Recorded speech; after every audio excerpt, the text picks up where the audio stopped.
Donc, chef, on va revenir à Tiam. Je comprends tout le monde. C'est un panel qui est ouvert où chacun vient s'exprimer au nom de la liberté d'expression, au nom de la démocratie. Et en tant qu'être humain, parfois les émotions peuvent prendre le dessus. Donc chacun a dit un peu ce qu'il ressentait. Mais déjà, pour aller sur le côté de DJ Senofo, il faut rappeler aux gens que Tidjane Thiam a travaillé à McKinsey. McKinsey, c'est un truc de communication et de stratégie. Il ne faudrait pas qu'on oublie ça. Parce que si c'est notre adversaire, on doit d'abord le connaître. Et si on le connaît, ce qui va nous emmener à savoir quelle est sa force et qu'est-ce qu'on peut utiliser pour pouvoir combattre sa force. Remarquez la première sortie de Tidjane Thiam, il a lancé un appât et il a vu la réaction des gens. Lorsqu'il disait comme ça, on me traite d'économiste, mais moi je suis pas économiste, je suis ça, petit sur petit. Il y a eu la réaction. Voilà pourquoi je dis il a lancé un appât pour voir un peu comment l'adversaire allait réagir. Et ça, c'est des stratégies de communication. Et quelque part, ça a marché. Parce que quand on veut se faire connaître d'abord, ou bien occuper la place, que ce soit de la bonne des manières ou de la mauvaise des manières, l'essentiel est qu'on se fasse connaître. Donc il lance la part avec des pics et automatiquement, ça fait son effet. Il y a eu plus d'1 semaine, c'est-à-dire même les cadres, jusqu'aux plus petits militants, jusqu'aux sympathisants, tout le monde est sorti pour réagir. Et pendant 1 semaine, on entendait tiam, tiam, tiam, tiam, tiam, tiam. Quelque part, ça va pousser les gens à savoir, mais c'est qui tiam? Ça a marché. Même s'il y a eu des retours négatifs, parce que quelque part, lui, c'était pour se faire connaître, mais ça nous a donné aussi l'occasion, tu veux te faire connaître, on va te présenter aux gens avec ce que nous, on a comme information.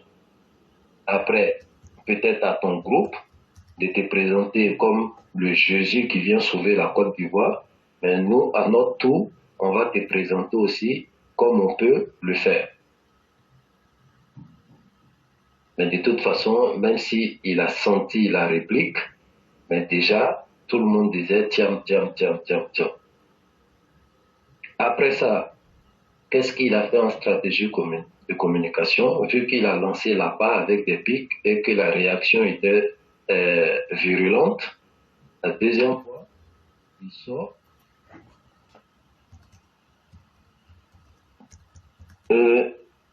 La deuxième fois, il sort et là, il lance pas de pics. Il reconnaît le travail du monsieur et il devient pacifique. Il n'y a pas eu de réaction. Parce que ce qu'il voulait au départ, il a fait, tout le monde a parlé de lui. Donc, il arrête les hostilités sur ce terrain-là. Donc, il revient, oui, il a travaillé, il a fait beaucoup et tout. Et bah, si je peux apporter quelque chose, voilà, voilà, voilà, automatiquement, il n'y a pas eu de réaction sur ce côté. Non, mais monsieur, il commence à faire quoi? Il crée un lobbying. Aujourd'hui, tu vas sur Google, tu tapes Tiam, et tu vas rien voir de négatif. Dès que tu tapes T, Google même te propose Tidjane Thiam. Thiam, Tidjane, Tidjane Thiam. Et ce lobbying-là est mis en place, cette machine-là est mise en place et ça fait son travail. Troisième étape, commence à faire des ratissages. Et c'est là, même des communicants en notre sein sont capables de tomber dans sa stratégie. Il sait qu'il a des adversaires en face de lui. Et c'est un noyau. Mais ce noyau-là, qu'est-ce que je peux faire pour pouvoir casser le noyau? Il va utiliser plusieurs stratégies. Il y a des gens, leurs convictions sont fragiles. Si eux, ils peuvent les avoir déjà comme première victime, il va essayer de les récupérer. Mais il ne va pas s'arrêter, il va continuer à forcer. Maintenant, qu'est-ce qu'il peut faire par rapport à sa reconquête du Nord? Il va avoir plusieurs clés qu'il va essayer. Quelle clé va ouvrir la bonne porte? Il va chercher, il ne va pas s'arrêter. Voilà où viennent les approches peut-être des DJ, des chanteurs, par exemple, DJ Senofo et tout ça.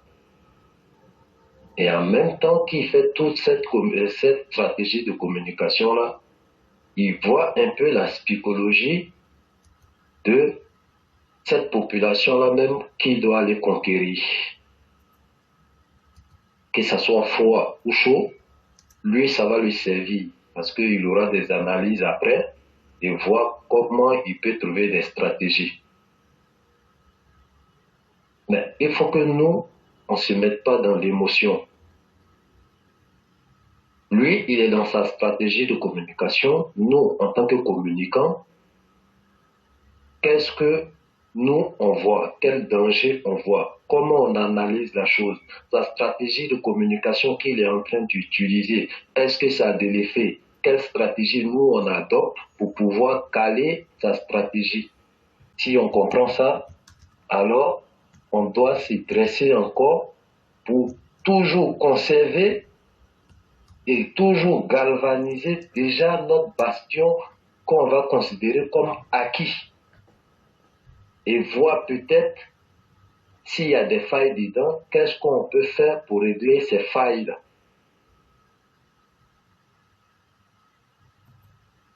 Donc moi je pense que nous sommes une plateforme d'analyse politique et d'analyse de communication. L'adversaire, comment il communique, quelle est sa stratégie, comment ça peut agir sur les gens, et nous, on ne va pas les faire de la place. Et vous allez remarquer que Thiam ne va pas s'arrêter là. On va décortiquer sa stratégie de communication et d'approche et voir qu'est-ce que nous, on peut prendre comme barrière pour gérer ça. Il ne faudrait pas qu'on soit surpris. C'est-à-dire, même au niveau des communicants RHDP, il y a beaucoup qui vont se faire approcher. Je vous ai dit hier, dans l'ironie, pour dire, ah mon frère, laisse-moi intervenir, et puis aller au travail, il ne faut pas Thiam, les Thiamis vont venir me recruter. J'ai dit ça pour rigoler, mais c'est une vérité, parce que le monsieur, il est en train de faire tout ce qu'il peut, quitte à mettre l'argent devant, quitte à transformer même des informations sur Wikipédia, il va tout faire. Et il a activé sa machine, pour le moment c'est une machine qui est souple. Mais ça risque de faire son travail si nous-mêmes on ne prend pas la peine d'analyser la stratégie qu'il va utiliser contre nous. Parce que si tu n'apprends pas à connaître ton adversaire, alors tu vas t'être pressé et tu risques de te faire surprendre. Et à partir de là, je pense que on interpelle nos responsables politiques. La politique africaine est différente de la politique dans les pays développés. La plupart des gens se font séduire par des programmes de gouvernance, par des programmes de société, mais la plupart se laissent séduire. Ah, il est venu, il m'a donné 5 000. Je serai reconnaissant demain. Mais les 5 000, ça te dépend aujourd'hui. Mais si ta reconnaissance va l'emmener à lui donner comme ça un pouvoir sur 5 ans, et après tu vas voir son vrai visage, est-ce que c'est ce qui est plus intéressant ou c'est d'écouter la personne, quel que soit ce qu'il te donne, connaître ses intentions et savoir peser le pour et le contre de ce que tu vas poser comme action. C'est à nous d'emmener les gens à comprendre cela. Ici, en Europe, jamais un candidat va venir séduire la jeunesse en les partageant 100 euros, 100 euros. Tu vas proposer quelque chose, ils vont analyser, ils vont peser les intérêts dedans, et si ça les arrange, ils vont avec toi. Si ça ne les arrange pas, et toi-même, tu ne vas même pas avoir le courage de proposer peut-être des miettes à quelqu'un. Parce que déjà, il y a une corruption. Mais cette réalité existe en Afrique et on ne considère même pas ça comme un délit parce que les réalités, les difficultés parfois font que l'approche se fait de cette manière. Et vers la fin, la plupart des gens ne regardent plus qu'est-ce qu'ils proposent, qu'est-ce que tu peux faire pour nous, est-ce que tu es crédible, aller chercher dans le passé de la personne pour voir ses antécédents et pour pouvoir lui donner une moralité, les gens ils vont pas le faire. Et nous sommes sur les réseaux pour faire comprendre tout ça aux gens. C'est nous qui disons que la politique doit se faire autrement. C'est nous qui disons que notre mentor a ouvert une école politique pour enseigner la politique à ces politiciens qui préfèrent jouer sur l'ignorance de la population. Et si nous, on a compris ça, on ne va pas s'arrêter de toujours prêcher ça jusqu'à ce que la majorité de cette population qu'on utilise par son ignorance comprenne et puis n'accepte plus d'être les victimes de leur propre ignorance. Et nous sommes une plateforme pour rappeler à chacun, nous sommes une plateforme d'analyse politique et de communication. On dit ce que les gens n'ont pas compris.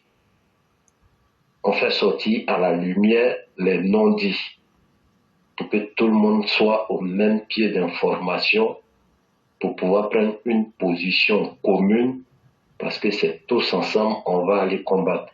On ne pourra pas combattre de façon individuelle. Donc, chers frères, voici ce que je pouvais dire. Et je remercie encore M. Koulibaly pour son intervention.